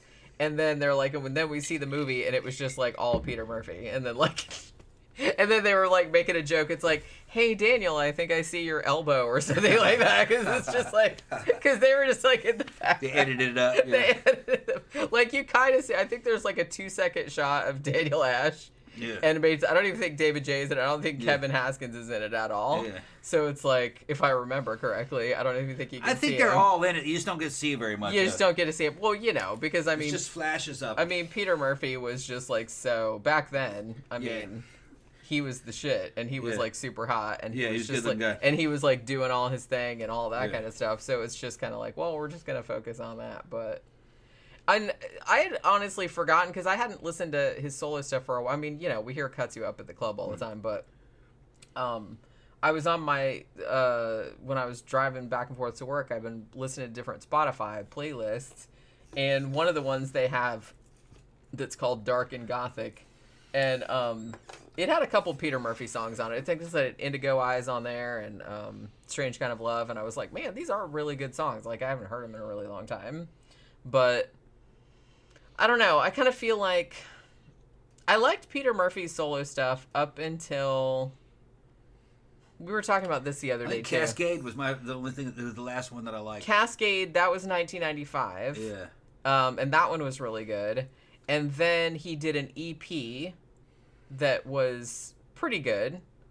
And then he did Dust, which I didn't like at first, but it actually kind of grew on me. That one's more like world music. It's very Turkish sounding because that's where he lives in Istanbul because his wife is Turkish. And so like I didn't love it at first because I'm like, oh, we're going like Dead Can Dance now or some shit like that. But it's just like, you know, and I like Dead Can Dance, but I'm just saying it's like Peter Murphy was usually doing Peter Murphy stuff, not Dead Can Dance stuff. But although Bauhaus did cover Dead Can Dance, didn't they? They did several. They got in a fight with each other. They did. Well, I mean, Bauhaus did a really good, like when they were doing their live tours, like in the late 90s, they did a cover of the Dead Can Dance song Severance, which was actually like really, really good. I thought. Really good, yeah. I mean, the original is beautiful, but you know, the Bauhaus cover is good too. But yeah, they got in a fight, I guess. Yeah, and fucking and Peter Murphy fucking accused them of being guilty of musical tourism. Just traveling around the world. Well, see, I think that's kind of why I laughed because then when the Peter Murphy album Dust came out, but see, I mean, to be fair, I mean, Peter Murphy, he's lived in Turkey for a very long time. His wife is Turkish. He speaks Turkish. So I guess it's okay for him to do it. Yeah. Like, that he can make an album with it, and he knows a lot of Turkish musicians. So, fair enough. But, I don't know. I feel like... That dude's lost it. Yeah, I know. I mean, I haven't seen him in a long time, so I don't know what he looks like now. I don't know. Like, last time I saw him was... It's gotta be bad. Maybe he got his shit together. No. Nah, drugs and bad attitude. I mean, he's throwing fucking bottles at the audience and shit. I'm fucking Scandinavia and shit. You know, he's lost it. Maybe somebody like did an intervention. We've seen him live recently a couple times, you know, and every time he's in front of an audience, he looks guilty. And he's not sure if they know who he is. You guys know who I am? Yeah, we know who you are. He doesn't yeah, we paid like $50 to be here. Of course we do. We're not going to pay $50 for some rando. Yeah, and I think he knows he fucking fucks up a lot when he's on tour, and he thinks the news has traveled with him. So he's fucking very self-conscious. He thinks the fucking crowd hates him. I've seen Peter Murphy live a lot of times. I've seen Bauhaus twice, and I've seen Peter Murphy live at least a dozen times, probably more. He's supposed to be very difficult to work with.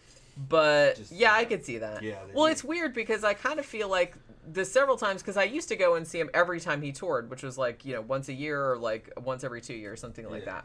And sometimes you would go see him and he'd be like normal. He'd be like really cool and like really personable and stuff. And then sometimes you'd go and see him and he would be like really imperious and standoffish and shitty, and it just like seemed like he didn't want to be there and stuff like that. He just was kind of all over the place. Depending on what he was on. Yeah. And he did that fucking hit and run thing where he fucking wrecked the car and then ran from the thing, from the cops, and he had that fucking meth on him. He's fucking crackhead, you know. And then he actually tried to pull that "it's not mine." It's not mine. Oh, that's not mine. Yeah. And the cops are like, "Oh my god, yeah, it didn't please. work. It didn't work." Well, that's because that's what everybody says. Yeah. What else are you gonna say? You know what I mean? He was a dude that really, you know, he had. And Hey, Paul, what you doing? I don't know him personally. We're friends with a girl who knows him personally, dated him, okay, and she didn't tell us everything about him, but there's just enough where you can just fucking kind of understand what the hell's going on. Dude had a drug problem, all right, which I guess that's gonna happen, you know. Fucking, he was probably around that, grew up around all that stuff, you know. That scene had a lot of drugs in it. Yeah, I feel like everybody was on fucking drugs back then. The thing was is that he kind of had this image where he was kind of mysterious and enlightened and real good at writing poetry, and that maybe he had some wisdom to him. And some of his lyrics do sound like that, and he may have had that at one time. But his ego's huge, all right? He's a good-looking guy. He was talented. He was very good on stage. He's got a good voice. He can write some badass lyrics. That's not quite enough, though. You got to have more to you as a man to hold yourself together. Especially if you're around all this temptation, you know, drugs and women and shit. And he started to slide. And I think he really prided himself on his looks. And when the looks started to go, I think his mentality started to go. Because evidently that he said things in a live performance. When I saw him live in New Orleans, he told the audience, he goes, "I'm still looking pretty good. I need a facelift though." That's what he said. You never did get that facelift. Well, that's what kind of sucks is that... I thought it was strange that he even mentioned that. You know, he kind of made light of it. But the thing is that he was famous for how good looking he was. And like I said, I kind of feel like maybe that is even shittier. Like once you because you get old, everyone does. Yeah. Like your looks are going to change no matter what. You know, surgery and shit can only do so much. You know, you can't look like you're 20 your whole entire life. So it's like you're gonna look older. You can look good old, right? But you're never. Yeah, gonna nobody's saying that you can't look good. It's just that you're not gonna look the same. Even women, there are women in their 60s that look great, old, because they've played it the right way, and they had work done, but they don't look young, but they look good. Yeah, you can still look good at whatever age you are. It's just you're not gonna look young. You're not gonna look young, no. And I kind of feel like you said, I feel like his whole thing, even though he had other things going on, like he could sing, he could write lyrics, like he was a good performer, like he was charismatic and stuff like that, but I kind of feel like he placed so much emphasis on his looks because that's what got him so much attention, like to start with, like the way that he looked. Because he was, like, super, super hot, like, back in the old days. Very, very distinctive looking. Yeah. And so he based so much of his identity around that, like, when he didn't look exactly like that anymore, like, he started having problems. Yeah. Like, even though he was still putting music out and all that other kind of stuff. And he could... Like, I think he was really sensitive about it. And he could have... He could have worked with what he had.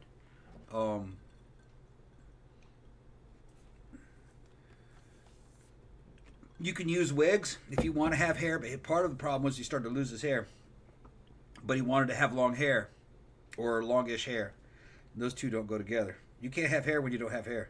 That was pretty deep, Tom. So you're gonna have to make a choice. You're either gonna have to fucking shave your hair off, or you're gonna have to fucking get you a wig. You can't have hair if you don't have hair. That's fucking profound shit. That was very profound. It's profound. That's what the audience is here for, man. This fucking these little nuggets of wisdom. Yeah, fucking right. And he was slender. Not a physical guy. He's skinny. All right. But he looked good. He was like wiry. His skeleton was built for that kind of look. And he had those cheekbones and like those great eyes. He had those like really blue eyes. You know what I mean? So, when he started getting older, he started to get skinny fat. All right. And he didn't look into the fucking why that is. You know what I mean? There is some... He could have gone on test and fucking... That problem probably would have gone away. Which would give him a little bit more resistance against the drugs he was taking, too. Okay? He was fucking test suppressed bad. Past 35, it starts to fucking dwindle. And by the time you're in your 40s and 50s, you just don't have enough androgens in your system to deal with shit like drinking alcohol fucking every night or every other night and fucking running yourself to the bone every night on tour, not getting any sleep. You know what I mean? That's old men can't do that. And your body will start to suffer. So he should have got into some performance sports medicine. That would have helped him a lot. And people say, what are you talking about? He's not... Fuck no, man. Rock stars are athletes. That's a type of athleticism. Well, right there. it's a high energy lifestyle. You're performing, man, on stage, and you got to be able to fucking run around and dance and jump around and look fucking vigorous. And then usually you have to travel to another city. And then you have to do it again the next night, right? And it's usually like the hours are because you're usually up all night because you're traveling, and then you have to go to the next place and set up and all that other kind of stuff. Yeah. So you don't get a lot of sleep or anything. Yeah. Now, this was going on in the 90s when he started to slide. Mid to late 90s. Now, I mean, I saw him after Deep came out in 1990, and he looked fantastic. Like, if you've seen, like, the Cuts You Up video, he looked exactly like that. And I was, like, in the front row, so I, like, saw him from close up. He looked exactly like that. He looked perfect, like, porcelain skin and everything. Then I saw him in 95. Yeah. I mean, I saw him in 92 as well, but I think I saw him in 95, and he still looked really good. He had his black hair back. That was after Holy Smoke came out, and he still looked really good then. I saw him in 96 on that tour that he paid for. I think it was called Just for Love or something like that. Was that 96 or 98? I don't remember. And then I saw him again when they did the Bauhaus tour in 1998, and he still looked really good then. But I kind of feel like after that, I think that was the last time that I saw him that he looked really, really good. Like, after that, it seemed like hit or miss. Like, sometimes he looked okay, and sometimes... Do you remember, were you with me that one time when we went and saw him, and it looked like he was wearing this coat that kind of looked like a bathrobe? And... Yeah. Fucking boa and shit. Yeah. With a feather boa. Yeah. The first time I saw him, he looked real good. That was probably around '99. It was for the Bauhaus tour. Wasn't that '99 or 98? I think it was '98. '98 or not? Yeah, and he still looked pretty good. That was where he Like made Gotham, that's what that yeah, tour Gotham. was. Yeah, I saw the Gotham tour, Yeah, I did too. and he still looked pretty good. Yeah, he looked good. Yeah, he looked like the old Peter Murphy. And then we saw him more recently in the past 5-6 years, I guess, and he's. We've lost a lot of the audience. People have kind of checked out. They don't probably know what the fuck we're talking about. But yeah, we're just talking about goth rock stars. Now I don't know what quote you want me to put on the t-shirt. Probably the thing about the hair. Oh, is that what it is? Okay. Because that's what we were talking about. Yeah, you guys gotta understand. We don't see in these comments until fucking a long time after we've fucking said that shit. Well, sometimes. So we don't have the context a lot of times. Sometimes. Yeah. I try to keep track of what they are, but sometimes Yeah. I can't get to them. Zach says my favorite band ever is a Finnish rock band called Poets of the Fall. I've heard of them, but I don't think I've ever heard anything of theirs. I'll have to look them up though. But yeah, I don't know. Getting money. Thank you, Jeffy Art. Thank you very much. Yeah, you should totally put that on a shirt that says You can't have hair until you can't have hair if you don't have hair. Yeah. Yeah. When was the last time? When was the last time we saw Peter Murphy? I can't remember. I mean, it must have been Last time we saw him 10 years or so. Yeah, last time we saw him was at Firestone. That's right. Yeah. Yeah, that's not called Firestone anymore, is it? We saw a lot of shows there.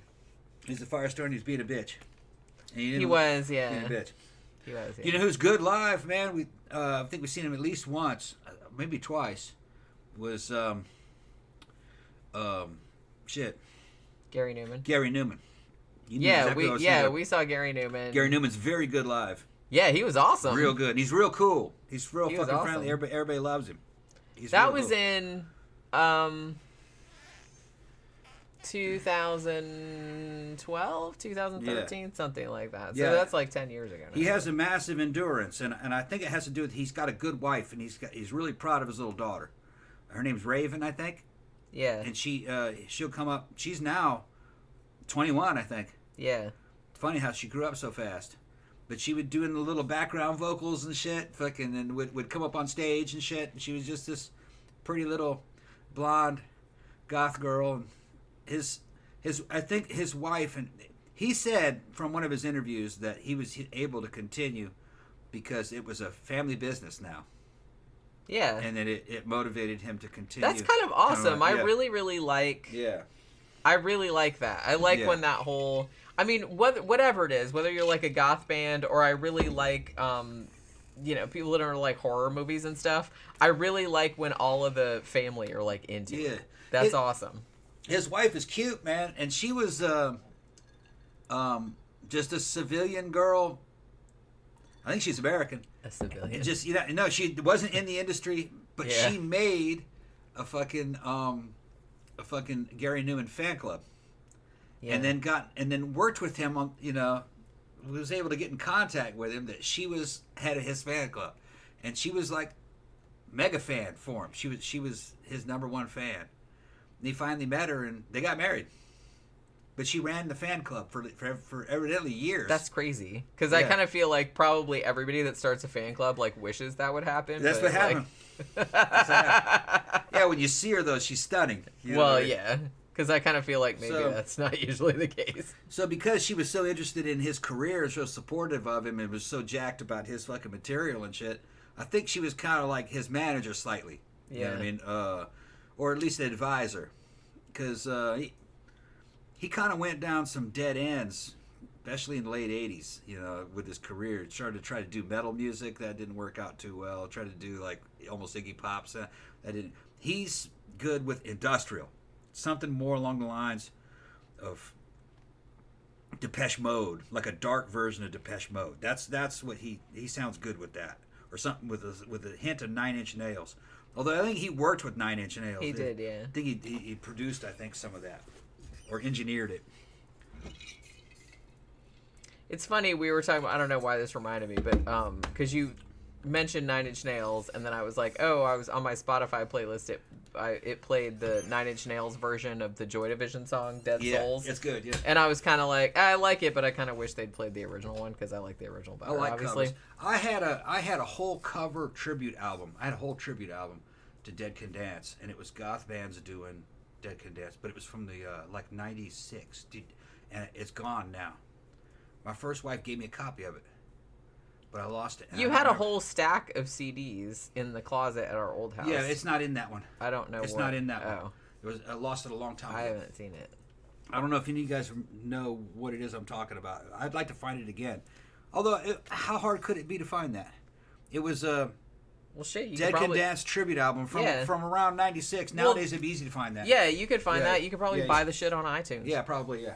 I mean, really I have a tribute, a Bauhaus tribute. Yeah. That's pretty good. I have a Love and Rockets tribute. I have a Tones on Tail tribute. Yeah. I have a whole bunch of different ones. I have a Bowie like a goth Bowie tribute. Yeah. Oh, by the way, that reminds me. One of the posters that I'm doing this weekend is a band called Fame, and they do Bowie covers. They're like I don't know if it's I have to look at the dates because Mark just sent them to me, but I don't know if they're doing an Orlando show or if it's just Tampa. Because that's usually sometimes bands will do like a Tampa, and then the next night they'll do they usually do Will's Pub, but. American Military 100 says he liked Haircut 100. He thought they were very innovative. Yeah, they were good too. I like Haircut 100. Yeah, they were good. They had fucking what was it? Love Plus One. Remember that album? Yeah. Or that video? That was good. Everything I heard from them was good. It was kind of like shit. What would be a good way to describe that? It did have its own kind of sound, didn't it? Almost kind of sounded Caribbean. See, I like a lot of that new wave stuff still. It's kind of like a Caribbean new wave sound. Although I don't think I've ever heard a full album by them. I don't think I have either. I think I've heard 3 or 4 songs. Yeah, I hear like songs every now and then, but I don't know. Like if I had to pick a favorite genre, like I really do like a lot of that new wave stuff, but I mean, I usually just say post-punk because that kind of encompasses everything. Like all the weird shit that came out like after punk got There was another band that kind of reminded me of the Smiths, and I haven't heard any Smiths songs. I've heard a lot of Morrissey lately, but I'd like to go back and listen to some Smiths. There was another band kind of like the Smiths that I remembered from, I guess this must have been around 87, 86. It's called the House Martins. Yeah. Remember them? Yeah, I like the House Martins. I remember them as being like the Smiths. There was a lot of bands, because I kind of feel like in the 80s, like when the Smiths first came out, I mean, their first album came out, what, 84? Yeah. And, New Wave was then very kind of like more electronic focused, like more synth focused. So when the Smiths came out, it was kind of like this big, just like, oh my God, it's like a throwback to like 60s guitar rock. Yeah. So it was kind of a thing. But people forget that there was like a whole little mini thing. It wasn't just them. It was like the House Martins. I think it was like, who were those other fuckers? Deridicolum? Were they? They were kind of like that. Shit, man. Who was that other band? The only one I remember was the House Martins. The Wooden Tops. I want to say. I don't know. There was like some other bands like that were kind of Smithsy that all came. But so there was like, because anytime you have some big thing where it's like, oh, everything's synth heavy, you're going to have like a little bit of a backlash. Look at Pokey. Folks coming to visit. Pokey's on the show. Yeah. Yeah, you making an appearance? Yeah. She always looks like so. Aw, look at you, Pokey. Yeah. Look at you, Pokey. Look at her little face. She's one of the only cats that I've ever known that'll like just let you stick your face in her face. Yeah. And she's just like, whatever. Yeah. She'll lean into it. Yeah, she's like, okay. If you pretend to lick on her head, I'll pretend to lick on her head. She'll lean into it. That's right. Lick it. Clean my head. Yeah. She's actually being kind of chill. She sat on your lap for a long time. She doesn't usually do that. Yeah. I got her relaxed. Yeah. Aw, Poke. Yeah, you having a good time on the show? So how long we been going for, Jim? Hour and 54 minutes. Yeah, it's about time. Tammy says, Pookie. Yeah. Yeah. American Military 100 said Haircut 100's Pelican West was their only album. Okay. Caribbean-esque, post-punk, and Brazilian percussion. Okay, yeah. Yeah, so you I remember you called right. it. Yeah. Yeah. Yeah. Okay. I guess we're getting kind of tired, huh? Yeah. It's getting late. She's been working all day. Yeah, and I woke up at 4:45. Yeah. I think it was 4:45. So we've talked you into this coming weekend and chilled you out. Sitting here drinking drinks with you, talking about music from the old days. Pet and Pookie. Pet and Pookie. Griping about Peter Murphy. Yeah, what's up, Pookie Pants? Look at her little face. Yeah, she's Aw. yeah, being cute, huh? You are so cute, Pookie. Yeah. Look at your little feet. Yeah. Look at her little feet. Feetses. Look at your little feet. Yeah. She's like, yep, that's my feet. Yeah. All right, so tomorrow we're gonna take the time to get some fucking sleep. Yeah. And Sunday we'll do a movie review. We'll do one of the movies that Louis sent us. Okay, yeah, let's do Black So- Hawk Down. Oh no, you want to do Highlander, didn't you? I mean, it doesn't matter to me. Okay. We can do either one. Okay. Jeffy Art said has a new job going. By the way, it's pretty good. Pretty good. You know, She's it's a job. making money. It's a job, making Yeah. money. It's more like the commute's a bitch, but you know, Yeah. other than that, like it's fine. Like I said, it's at least I'm getting some bills paid, so Yeah. that's kind of nice. All right, so we'll either do Black Hawk Down or I can watch either or one. Highlander. Yeah, I can watch either one. Like we can watch that because we're not going out tomorrow night either, right? Because we, like I said, we're gonna go out I don't think so. 2 nights Yeah. next week. So I don't know. We'll see how we We'll see feel how it feels, tomorrow yeah. night. Because you know, I mean, we can kind of afford one. We can afford to go out probably. Just depends on how we feel. yeah. And honestly, if we go to Mannequins, I always like Friday nights at Mannequins better. Yeah. Like if Saturdays, I kind of like Barbarella better. We can do that. Yeah. If we go, we'll go to the park. You know what I mean? Yeah. But I mean, Mannequins is fun on Saturday too, but it's a little bit weird. Like the Yeah. music's kind of all over the place, Yeah. which you know sometimes that's good and sometimes not so much. But you know what I mean. All right, so thank you everybody for hanging out with us. Thanks for super chats, and we'll be back on Sunday doing a movie review. Probably do it at 6 p.m. Eastern Standard Time. But I'll probably announce it or whatever. But yeah, so have a good day tomorrow, everybody. Have a good rest of your evening. And we'll see you guys again on Sunday. Good night.